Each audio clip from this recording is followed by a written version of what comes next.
Salut tout le monde, bienvenue à cette deuxième vidéo sur le jeu Banish the Snakes publié par GMT Games en 2023. Dans cette vidéo, nous allons voir la phase des événements. Et j'y consacre un vidéo complet, même si ça va être court un petit peu, parce qu'il s'agit là, et dommage, ça va être passé, il s'agit là selon moi d'une mécanique extrêmement innovante. C'est de loin, à mes yeux, euh, la plus belle mécanique qu'il y a dans ce jeu-là. Fait que, comme je dis, tout le reste après ça, là, on redescend la côte, à mon avis. Mais juste pour la mécanique des événements, ça vaut quasiment le détour. Puis c'est ce genre de mécanique-là où est-ce qu'on se dit, eh bien, câlisse, comment ça qu'il n'y a personne qui a pensé à ça avant?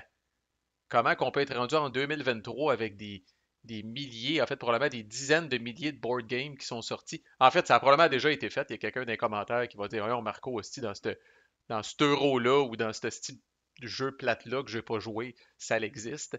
Mais moi, personnellement, à ma connaissance, c'est la première fois que je vois ça. Puis je suis pas certain que ça a été fait ailleurs, en des cas. Allons-y gaiement. Au début du tour, je vous ai dit qu'on mettait le brave roi Arthur ici.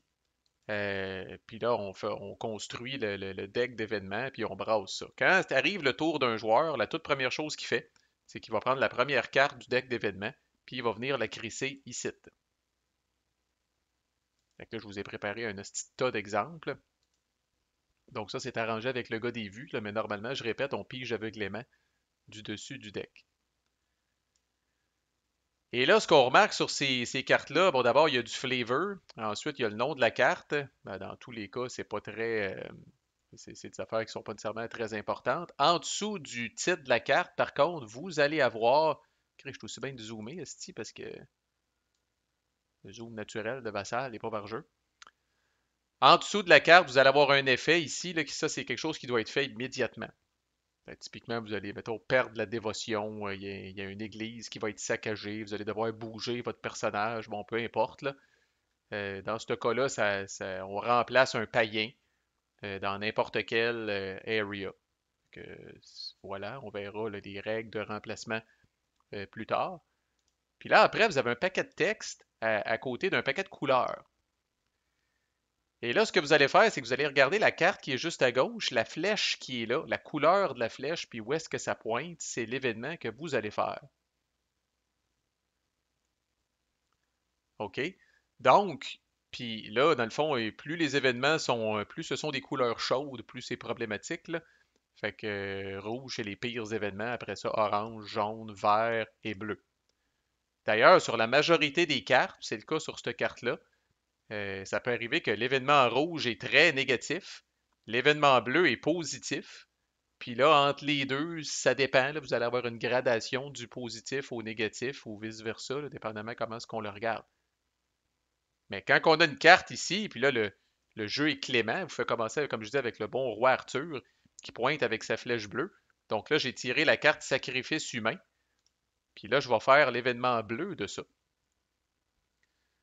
Puis sans rentrer dans les détails, mais vous vous doutez, là, on est dans la conversion au christianisme. Fait que l'événement rouge, dans ce cas-là, c'est de choisir une église, puis de l'enlever, puis de remettre un druide à sa place. Alors que l'événement bleu, c'est d'enlever un druide de n'importe où. Alors, il y a une petite différence entre l'événement rouge et l'événement bleu dans ce cas-là. Là. Puis entre les deux, vous allez avoir, là, encore là, une espèce de gradation. Là. Fait que vous pouvez regarder les autres par curiosité, mais vous allez faire uniquement l'événement qui est pointé par la flèche qui est ici. Puis après que vous allez avoir fait ça, là, il y a une particularité spécifique avec le roi Arthur. Le roi Arthur lui-même, vous n'allez pas le défausser, vous allez le prendre et vous allez le coller dans le deck de l'Écosse. Il reviendra en temps et lieu. Pardon. Et cette carte-là ici, vous allez venir la mettre, en fait, suivez les flèches, suivez le guide, vous allez venir la mettre dans ce que le jeu appelle la key card. Ça devient la prochaine carte clé. Et là, les smats parmi vous ont remarqué que cette calice de carte-là, elle a une flèche rouge. Fait qu'on sait déjà comme joueur qu'on risque de passer au bat. Le prochain événement, quel qu'il soit, là, on va faire la pire version de cet événement-là. Alors, poursuivons d'ailleurs notre exemple. Imaginez que ces cartes-là, fait que là, c'est le tour d'un autre joueur. Puis cet autre joueur-là vient piger cet événement-là ici. Fait qu'encore là, du flavor, le titre, là, il n'y a pas de choses à faire en particulier. Et là, on est pogné pour faire l'événement rouge. qui est bad. Fait que là, en gros, c'est un raid sur des troupeaux, là, puis là, le raid échoue, là. En fait, c'est pas nécessairement bad, mais la majorité du temps, c'est bad, là. On enlève et on remplace le chief de l'area dans lequel on se trouve.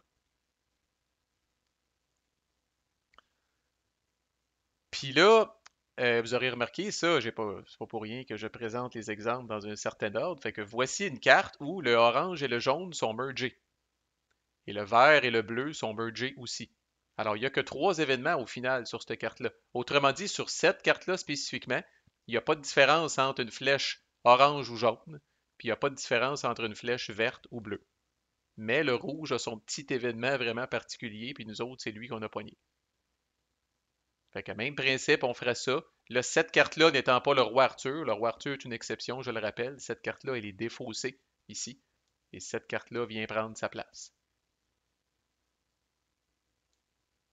Prochain joueur pige son événement.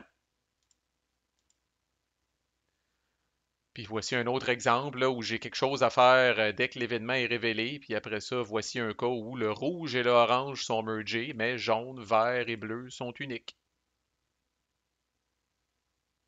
Puis après que j'aille fait ça, ça c'est défaussé, ça s'en vient là. Maintenant, voici un cas, je m'en allais dire extrême, mais tu sais, voici un cas où il n'y a que deux événements sur la carte. Alors là, rouge, orange et jaune sont mergés, vert et bleu sont mergés. Et l'événement qui suit risque d'être très positif parce qu'on a une flèche bleue.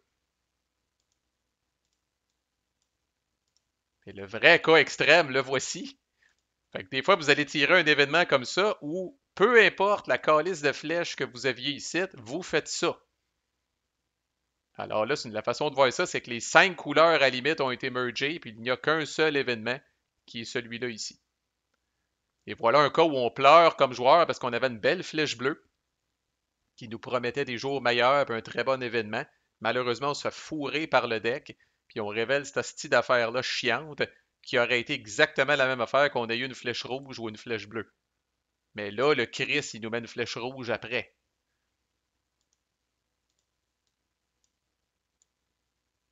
Et voici un dernier type d'événement, qui est un événement que c'est écrit dessus Save Discard.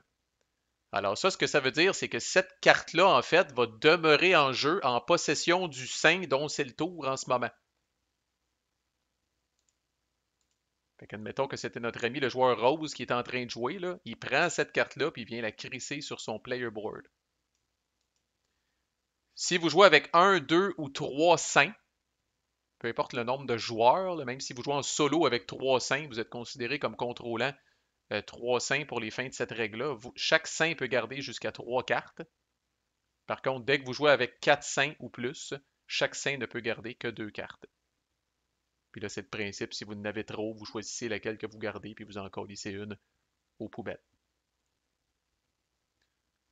Une autre type de carte qu'on garde, même si c'est pas évident, rappelez-vous dans le setup. Ah oui, puis dans ce cas-là, vu que c'est une carte que je gardais, la key card reste en place. Parce que sinon, ça brise un petit peu la mécanique, là. Mais fait que là, étant donné que le joueur rose a gardé cette carte-là, ben là, on ne discarte pas cette carte-là, parce que là, Chris, quel événement qu'on va faire, c'est la prochaine carte. Fait que dans ce temps-là, quand c'est une carte qu'on garde, la key card reste en place pour garder sa flèche, pour nous indiquer c'est quoi qu'on va faire avec la prochaine carte. Puis un dernier type de carte qu'on garde, mais c'est peut-être moins évident, mais rappelez-vous, dans le setup, on a brassé dans le deck 6, je pense, 5 qui n'étaient pas en jeu. Donc là, ils sont dans le deck d'événements, on peut les sortir de même. Puis là, qu'est-ce que c'est qu'on fait avec ça? Fait que là, admettons que c'était rendu au joueur brun. Ben ça aussi, c'est une carte qu'on garde. Essentiellement, ces saints-là sont vos saints backup. On va y revenir, qu'est-ce qui arrive quand un saint meurt, là. Mais s'il meurt, il peut être remplacé par un acolyte, là, qui est une version vraiment boboche du saint, là, qui est l'espèce de prêtre là, de la chapelle du coin, là, qui n'est pas tellement flamboyant. Là. Puis ça, c'est dangereux parce qu'après ça, si vous perdez, si un acolyte meurt, c'est game over. Fait que les joueurs vont essayer comme de se grayer de saints de backup au fur et à mesure que le jeu avance. Fait que là, Auxilius ayant à ses côtés Finian qui l'entraîne à bien former, à bien convertir les païens de l'Irlande au christianisme si jamais Auxilius meurt. il est remplacé automatiquement par Finian. Mais sinon, on va y revenir, comme je disais, là, on va flipper le player board, ça devient un acolyte, puis Chris. Ils sont pas vargeux, eux autres, là. Et dans ce cas-là aussi, évidemment, la keycard reste en place pour qu'on garde la fameuse flèche de couleur ici. Puis là, je peux bien tirer aveuglément, là, mais là, tu sais, le prochain joueur tirerait une carte événement comme ça, flipperait la carte événement, puis tu sais, au calice, effectivement, qu'on a payé pour. Le rouge perd 2 de dévotion. Avec bleu, il aurait pu gagner un de dévotion. Tu sais, c'est là qu'on voit la gradation entre le rouge et le bleu, des fois, là. Fait que non seulement je perds 2 de dévotion, mais cette crise de carte-là, elle pointe dans le jaune après, fait qu'on n'est pas sorti de l'auberge. Discarterais ça, mettrais ça ici. Quelle belle mécanique! Quelle belle façon d'assurer une variabilité pratiquement infinie avec un nombre quand même modeste d'événements. Il y en a quand même pas mal des événements, je sais pas, il y en a peut-être une soixantaine, je dis n'importe quoi, je sors un chiffre de même, là. Mais tu sais, c'est pas un crise de dègle à mort. Mais sans cette mécanique-là, pour assurer beaucoup de variabilité, peut-être qu'il aurait fallu avoir le triple de cartes que ce qu'on a là. Mais là, juste la façon que les cartes sont brassées, la façon que les cartes vont sortir, on a dessus. Fait une game, là, on a pogné Green Martyrdom, là, on a pogné la version rouge. Mais dans une autre game, on aurait pu pogner la version bleue, qui est complètement différente, qui change la game complètement. Alors, quelle belle façon d'assurer une espèce de danse des cartes avec une mécanique pas trop compliquée, vraiment simple, vraiment visuelle, qui vous permet après ça d'activer différents événements sur la même carte, sans avoir de jet de dés. Il aurait pu aussi mettre des événements, puis là, tu brasses un dé, puis 1 à 2, tu fais l'événement en poche, 3 à 4, tu fais l'événement du milieu, puis 5 à 6, tu fais l'événement positif. Mais même pas besoin de ça à cause de cette brillance-là d'histoire des flèches avec les codes de couleurs à côté, puis les regroupements, ça donne de la place à énormément de créativité dans le deck de cartes aussi, là. Fait que je répète, je sais pas si je l'ai déjà dit, là, mais bref, je pense que c'est pas la dernière fois qu'on voit ça, là, comme mécanique. Même qu'à la limite, moi je trouve ça un peu triste que ce soit dans un jeu que finalement je capote pas dessus, là. Mais ça, là, puis là, c'est peut-être les dernières choses positives que je vais dire sur le jeu, là, ça, je trouve ça très brillant et très innovant, personnellement. Si vous avez vu ça ailleurs, dites-moi-le dans les commentaires, puis j'irai jeter un œil, là, en autant que ce soit pas un euro, là, personnellement.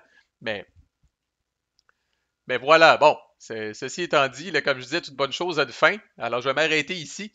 Puis dans le prochain vidéo, on va voir la mécanique de conversion qui est vraiment au cœur du jeu et qui est selon moi beaucoup trop au cœur du jeu, en fait, là.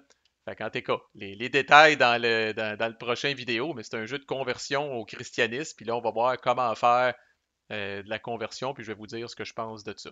À plus!